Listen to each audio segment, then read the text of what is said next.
A single jawline helped redefine the modern male ideal. Jacob Elordi's chiseled features are now the template millions chase.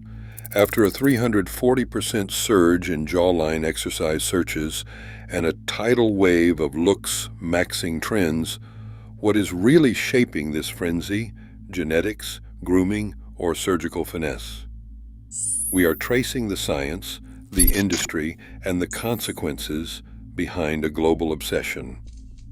What is driving it is not as clear-cut as you think. Jacob Elordi's arrival on the global stage began quietly enough. In 2018, Netflix released The Kissing Booth, launching Elordi as Noah Flynn, a character who fit the classic teen heartthrob mold. Early press tours and promotional photos painted him with a softer, more rounded face, his appeal resting on boyish charm rather than sculpted edges. No evidence points to elaborate training or grooming routines at this stage. Stylists and trainers described his look as naturally youthful, with little intervention beyond standard hair and skin care. By 2019, Elordi's casting in HBO's Euphoria marked a visible evolution. Playing Nate Jacobs, he stepped into a darker, more mature role. His physique appeared leaner, his jawline more prominent. Trainers later described a regimen focused on compound lifts and calorie control to achieve a low body fat percentage, conditions that reveal rather than create facial angles. While the internet buzzed about his changing appearance, those close to the production emphasized age and fitness as the main drivers of his transformation.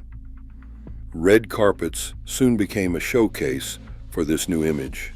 At the Venice Film Festival in 2022 and the Met Gala in 2023, Elordi appeared in sharply tailored suits, his profile highlighted by close shaves and minimal facial hair. Stylists prioritized grooming choices that emphasized his bone structure, opting for lighting and wardrobe that drew attention to his jaw. Magazine covers for GQ and Vogue followed, with photographers praising his genetic gold, a jawline that needed no prosthetics or digital enhancement. Each appearance cemented Elordi not just as a rising actor, but as a new standard for masculine beauty, his evolving look sparking conversation far beyond Hollywood. Side profile edits of Jacob Elordi began to surge across TikTok and Instagram within months of his Met Gala and Venice Film Festival appearances.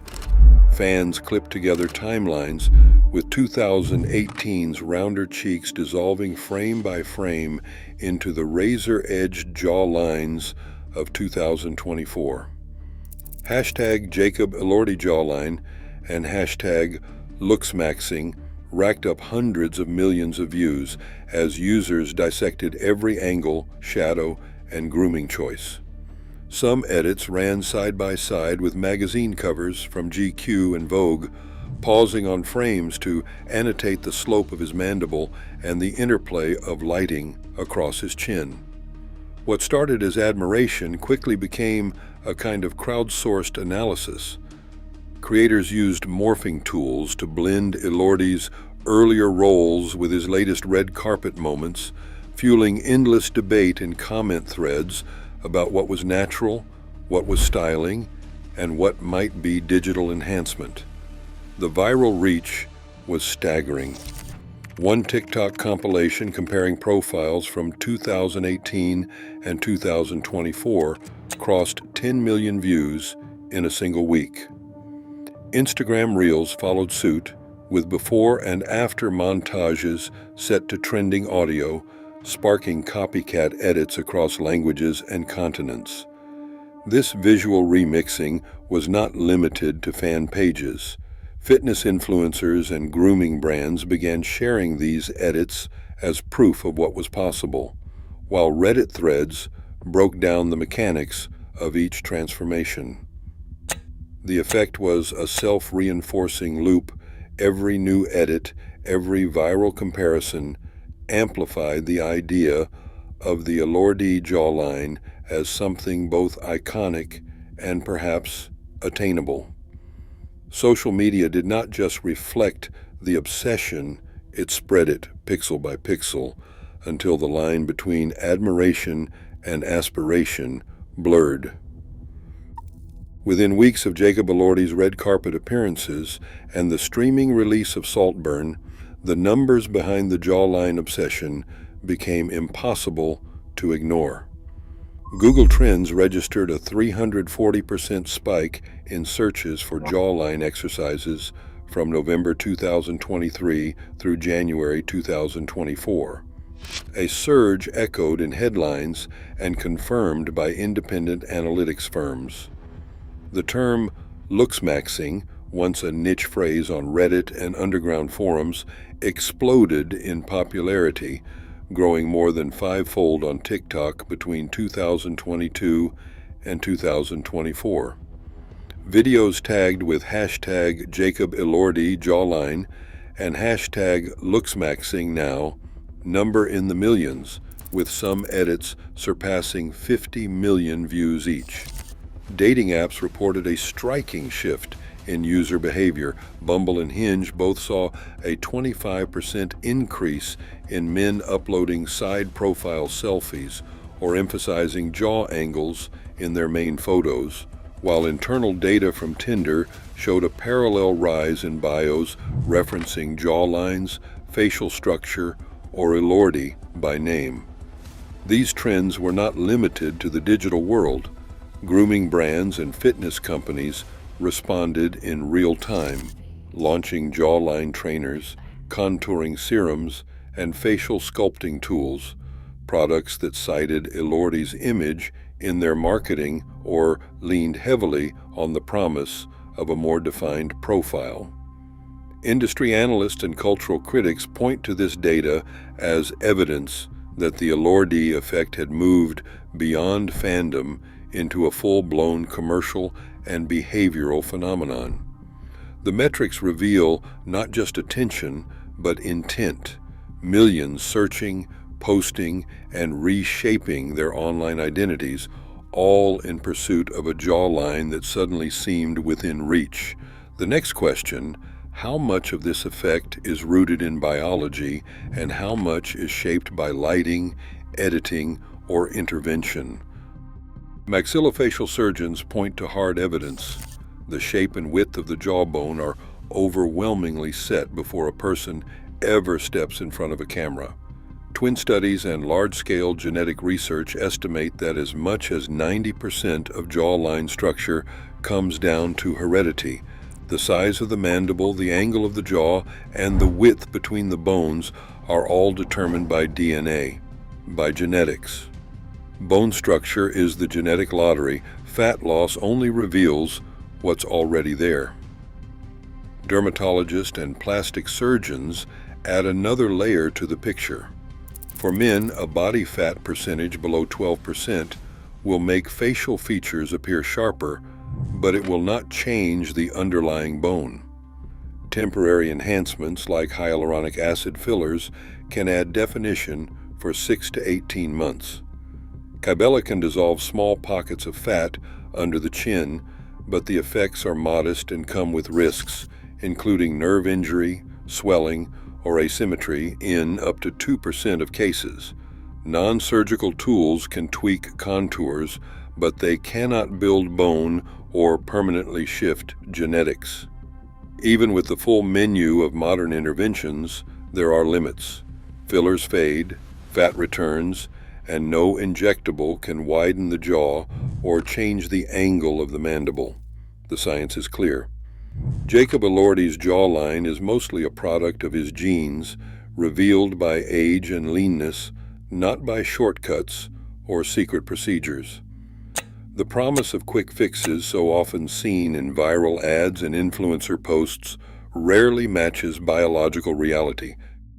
Cosmetic clinics and device makers moved beyond quickly to meet the new demand. In the months after Jacob Elordi's red carpet appearances and the viral spread of his jawline online, Clinic directors from Los Angeles to London reported a sharp increase in male patient inquiries.